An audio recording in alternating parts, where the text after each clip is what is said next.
Hello viewers. आज हम बात करेंगे कि होम्योपैथी से हम कैसे डिज़ीज़ कॉज को अंदर बढ़ने से रोक सकते हैं। पिछले लेक्चर्स में हमने बात की कि जो मेडिसिन है वो सिमिलर भी होनी चाहिए और उसकी इंटेंसिटी भी डिज़ीज़ की इंटेंसिटी से थोड़ी ज़्यादा होनी चाहिए। तो अब हम देखते हैं कि मान लो कोई इन्फेक्शियस डिजीज़ चल रही हैं, जैसे डेंगू था, कोविड आया। उन दिनों में हम क्या करते थे कि जैसे 20 पेशेंट हैं, 25 पेशेंट हैं, उनमें हमें एक ग्रुप ऑफ मेडिसिन्स का हमें पता चल जाता था, एक ग्रुप बन जाता था सिम्टम्स का। जैसे कि ये सिम्टम्स हम तकरीबन तकरीबन सारे पेशेंटों में हमें मिल रहे हैं। किसी को हेडेक है फीवर के साथ, किसी को रनिंग नोज़ है, किसी के साथ में चिड़चिड़ापन है, कोई चुप रहना चाहता है, कोई बहुत बोल रहा है। ये सारे पॉइंट्स लेके हमने एक ग्रुप ऑफ रेमेडीज़ बनाया। तो वो ग्रुप ऑफ रेमेडीज़ क्या थी? वो सिमिलर थी डिजीज़ के सिम्टम से। तो फिर जब हमारे पास जो पेशेंट आते थे, उस ग्रुप में से अगर वो मैच करते हैं तो उसमें हम थोड़ी सी उसकी इंटेंसिटी मेडिसिन की, उसकी इंटेंसिटी डिजीज़ इंटेंसिटी से मैच करके दे देते थे।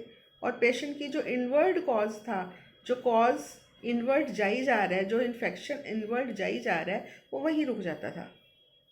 वहीं रुका, फिर वो बेटर हो गया, उसका बुखार बेटर हो गया, उसका CRP बेटर आ गया, उसका TLC बेटर आ गया, उसकी बॉडी एक्स बेटर होगी।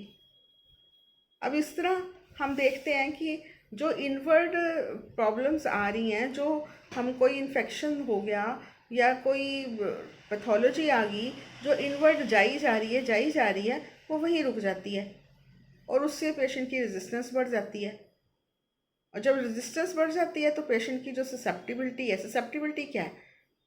ससेप्टिबिलिटी है जो पेशेंट की इम्यूनिटी है वो इतनी वीक हो जाती है कि वो फटाफट इन्फेक्शन कैच करने लगता है।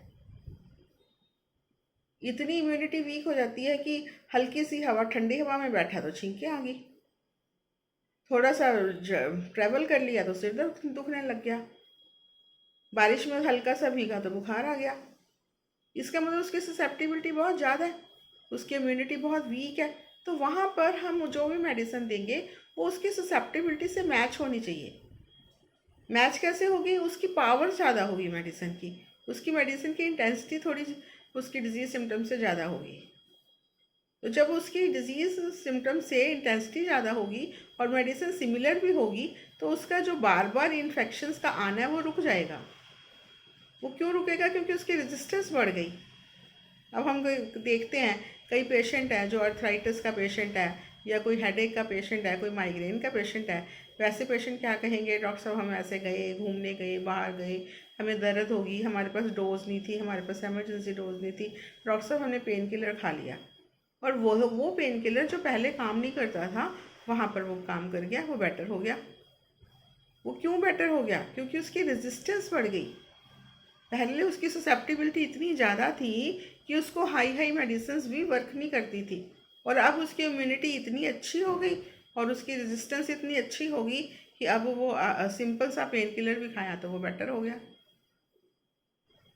और कई बार तो हम देखते हैं कि जब हमारे पेशेंट की ससेप्टिबिलिटी बेटर हो जाती है, जब हमारा पेशेंट की रेजिस्टेंस बेटर हो जाती है, इम्यूनिटी अच्छी हो जाती है, तो पेशेंट से कहेगा डॉक्टर साहब मेरे को ऐसे ऐसे तकलीफ़ थी, मैंने रेस्ट किया, आधे पौने घंटे बाद मैं थोड़ा रेस्ट करके उठा तो मैं बेटर हो गया, क्योंकि उसकी रेजिस्टेंस अच्छी हो गई।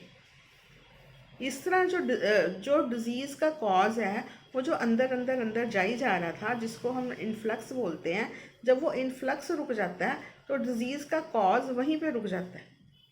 और जब वो वहीं पे रुक जाता है तो फिर वो क्योर आना शुरू हो जाता है। जब क्योर आना शुरू होता है, ऐसे में हम देखते हैं कि पेशेंट खुद बताते हैं आगे कि अब उसका सिर दर्द बेटर है, अब उसको इतने छींकें नहीं आती, अब उसका जोड़ों की दर्द भी बेटर है। और फिर अगर हम टेस्ट करवाएंगे, हम देखेंगे उसका TLC भी बेटर है, उसका CRP भी बेटर है, उसका ESR भी बेटर हो गया। इससे हमें पता चलता है कि पेशेंट की जो इम्यूनिटी है अब वो स्ट्रांग होगी, अब वो रेजिस्टेंस है वो अच्छी होगी, जो अब ससेप्टिबिलिटी है वो अब इतनी हाई नहीं रही। अब वही पेशेंट, अगर वो थोड़े से भी इन्फेक्शियस पेशेंट में जाता था या थोड़ी सी भी उसको हवा लगती थी, जो पहले बीमार हो जाता था, अब वो ऐसे नहीं होता।